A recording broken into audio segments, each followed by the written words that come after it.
বিড়াল, কুকুর, কুকুর, পাখি বা কবুতর পালা যাবে কিনা? বিড়াল পালা তো যাবে, এতে কোনো সন্দেহ নাই। কারণ নবী করিম সাল্লাল্লাহু আলাইহি সাল্লাম বিড়াল সম্পর্কে বলেছেন, ফাইন্নাহা মিনাত তাওয়াফিনা আলাইকুমাত তাওয়াফাত, বিড়াল তোমাদের বাসা বাড়িতেই থাকে, এই জন্য তার ঝুঁটাকে তিনি হারাম করেন নাই।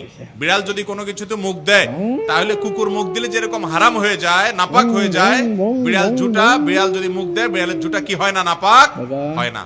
এই জন্য বিড়াল পালা জায়েজ আছে, বিশেষ করে ইঁদুরের উপদ্রব থেকে বাঁচার জন্য, কিংবা এমনি আদর করে আপনি বিড়াল পালেন, কোনো অসুবিধা নাই।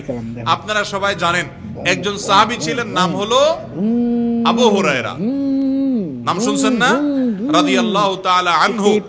ওনার নাম কিন্তু আসলে আবু হুরায়রা ছিল না, ওনার নাম ছিল প্রসিদ্ধ মত অনুযায়ী আব্দুর রহমান। আরো অনেকগুলো মত আছে ওনার নাম নিয়ে, কিন্তু ওনার নাম পরে আবু হুরায়রা উঠে গেছে। কিভাবে? ওনার একটা বিড়াল ছিল, জামার হাতার ভিতরে এই বিড়াল ভরে অনেক সময় মসজিদে নিয়ে আসতেন। তো একবার নবী করিম সাল্লাল্লাহু আলাইহি ওয়াসাল্লাম তার বিড়াল দেখে, তার সবসময় তার সাথে সাথে বিড়ালটা থাকে, এটা দেখে তাকে বললেন, ও বিড়ালের বাপ। আবু হুরায়রা মানে বিড়ালের বাপ। এরপর থেকে ওনার নাম হয়ে গেছে কি, বিড়ালের বাপ। আসলে কি তিনি বিড়ালের বাপ ছিলেন? এটা কথার কথা হয়ে গেছে, রাসূল আকরাম সাল্লাল্লাহু আলাইহি ওয়াসাল্লাম মজা করে বলেছিলেন। তো তারপর থেকে ওই নামে তিনি পরিচিত হয়ে গেছেন। তাহলে তিনি যেহেতু বিড়াল পালতেন, নবী সাল্লাল্লাহু আলাইহি ওয়াসাল্লাম দেখেও বরং রসিকতা করেছেন, কোনো নিষেধ করেন না। তাহলে বোঝা গেল আমাদের বাসা বাড়িতে বিড়াল পালা কোনো অসুবিধা নাই।